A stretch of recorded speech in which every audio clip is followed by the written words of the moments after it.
Like, what allows you to go from 0 to 1 in so many different areas with so many different things, with so many different businesses and projects? Like, you're just constantly going from 0 to 1 and then 1 to 2 to 3 to 4 to 10. And I feel like that's, if you can reveal that secret to us, like, so many people can step into the promised land in a way that they never had before, because that's the hardest step. And it's the step that Satan doesn't want us to take. Well, I've got a lot of answers to that. I would say I definitely have the competitive spirit inside of me. And so if I know it's going to take me 7 rounds to make a sound for the Jericho walls to fall down, and the only way to do it is step one, you better bet I'm going to do it today and not tomorrow.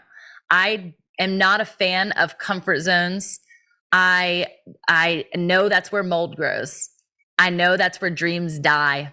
I know that's where people commit suicide. And I've been in those chasms. And so I have wild empathy for people. But I know that when we talk about obedience and discipline, and it sounds so sticky and hard and uncomfortable, that every single time I take a step, God shows up. And so why would you not want to take a step towards his face? There's radiance in that place. And so even on my weariest days, when I'm like, man, I'm doing this again, we're going after this next step again, there's been momentum, and I get to reposition people into the place where momentum is established. And so then it's not so hard for them to take that first step, because I'm like, hey, here's the path. It's like, think of it like a merry-go-round, right? And I am the kickstart to the merry-go-round. And that's a role that God has gifted me to play. And I just have to get them brave enough to jump.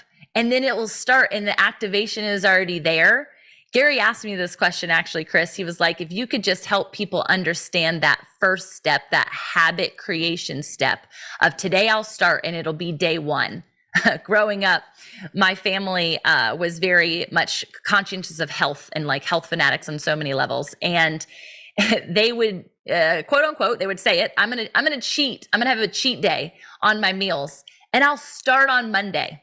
And so it's this laughing joke through our house that if somebody's eating something bad, you're like, day one on Monday? You got day one on Monday?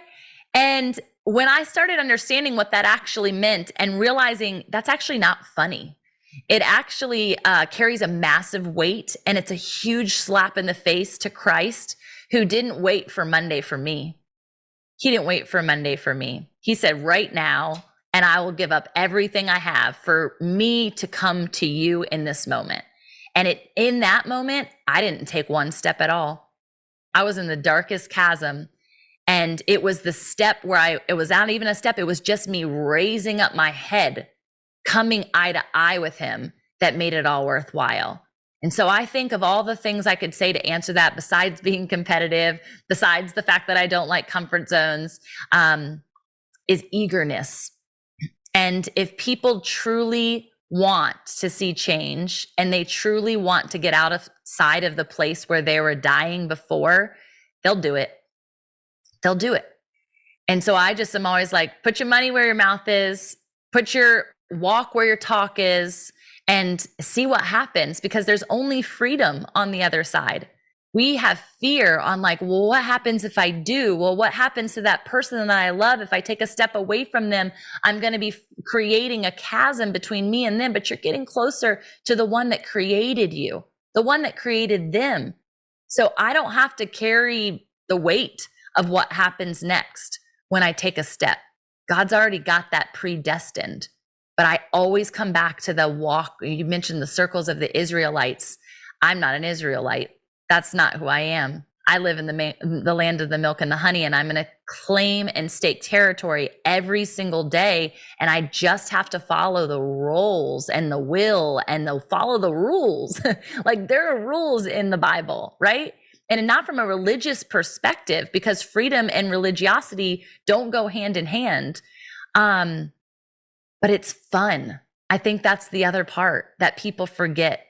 Like, it gets to be fun. When I watched The Chosen, I'm watching it right now again because season 4 is about to launch, and I see how much fun Jesus is having.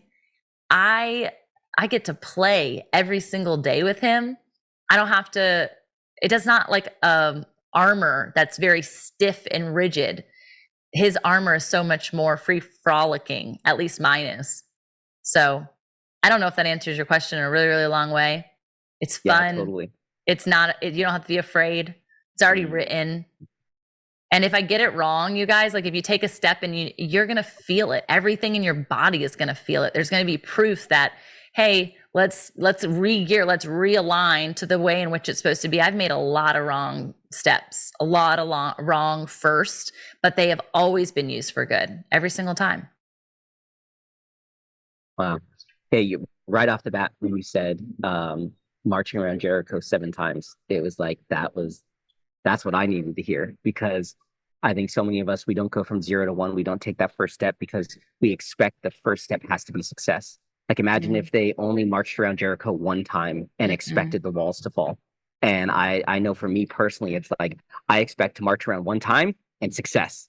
And I'm terrified that if I do that one march, that 1 time, and if I don't do it perfectly, and if it's not everything's lined up and the messaging isn't perfect and the branding isn't perfect and all this stuff isn't perfect, then the wall's not going to fall down and I'm going to fail.